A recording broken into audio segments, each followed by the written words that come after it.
We live in an environment that is constantly tugging at our sleeves. The phone rings, the email dings, and the breaking news flashes across the screen. It is incredibly easy to drift through your day, reacting to whatever happens to be the loudest, and drifting only ever leads to the bottom of the mountain. Look at a concept researchers call attention residue. It's a cognitive penalty where a portion of your focus remains stuck on a previous task. Every time you switch focus, a part of your brain is left behind. You are not fully present for the new work, and you aren't finishing the old work. You are simply scattered. The good news is that deep concentration is a habit. It is a strict decision to treat your attention exactly like your money. You have to decide to invest it, rather than waste it. To build this habit, we are going to implement a strict 72-hour commitment, just 3 days. To execute this protocol, you only need 3 physical tools: a timer, a notepad, and a dedicated workspace. This 5-step framework comes from the business philosopher Jim Rohn. He realized holding your attention in a noisy world requires a deliberate step-by-step strategy. Vague intentions to pay attention will fail. To reclaim total cognitive control over your workday, you have to follow a systematic physical checklist. Let's start with step 1. Your workday does not actually begin in the morning. To execute properly, your day has to be completely designed on paper the evening prior. If you wake up and ask yourself what you should do today, you have already lost. You are walking right into decision fatigue. Decision fatigue is the deterioration of our ability to make good choices after a long session of decision-making. The morning is for execution, and the evening is for strategy. This diagram outlines our daily focus checklist. Step 1 requires you to write down the one absolute must-do task for the following day. Not 10 things that might happen, but the single objective that must be completed. Starting your morning with a pre-made decision protects your brain's limited energy. You bypass the planning phase and immediately deploy your resources toward getting the work done. Step 2 requires you to fire your distractions. You must take your smartphone and physically remove it from your workspace entirely. Put it in another room, completely out of sight.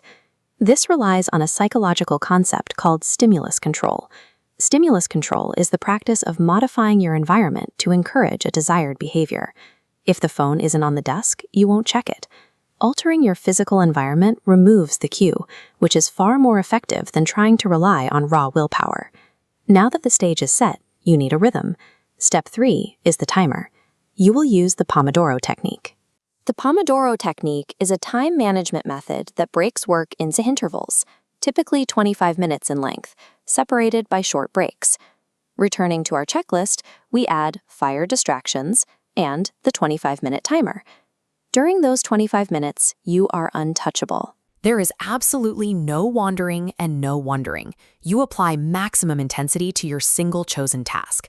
By setting up physical barriers against distraction and working within strict time constraints, you remove the constant need to negotiate with yourself. You create an automatic tunnel of focus that requires zero willpower to maintain. Focus is a muscle, and muscles need a release to grow stronger. That brings us to step 4, energy management.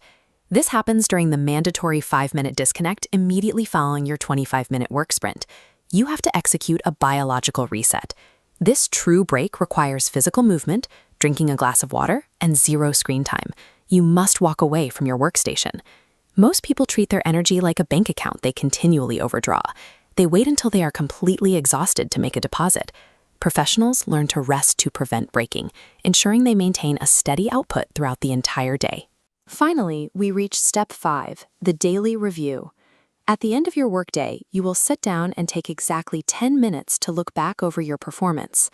You need to ask yourself 3 specific questions: what worked, what distracted me, and where did I lose the thread? Looking at our final checklist, we add the biological reset and the daily review. Raw experience alone does not teach you anything. Only evaluated experience creates a feedback loop, allowing you to see the scoreboard and adjust your strategy for the next day. You cannot improve what you do not measure.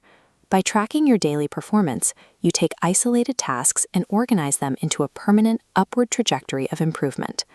This diagram shows the complete blueprint.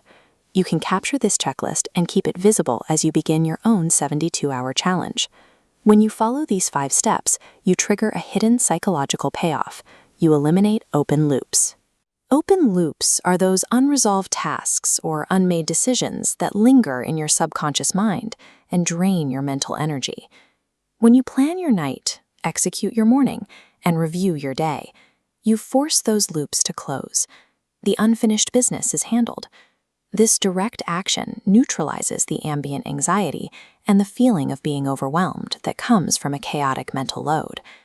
Handling your unfinished business creates a lasting sense of peace, and that peace is the fertile soil where deep concentration grows best.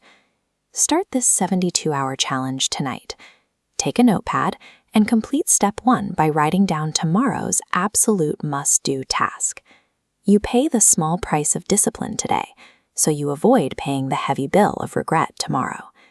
The modern marketplace does not pay for skimming the surface, and it does not pay for simply being busy. It pays for the deep value generated by concentrated, effective execution. Mastering your attention builds the ultimate defense against a wasted future. Let's get to work.